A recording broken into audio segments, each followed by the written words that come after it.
Si Pitik ni Ungas ang pangalan niya. Mahilig sa mga lugar naman magaganda at may mga waterfall at may mga waterfalls na nagpapahiwatig ng kanyang kagustuhan.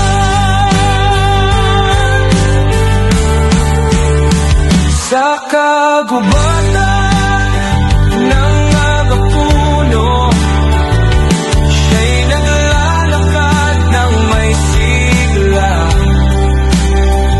Sa mga ilog na may malinaw na tubig, siya'y nagpapalipas ng oras na may kasiyahan at ligaya.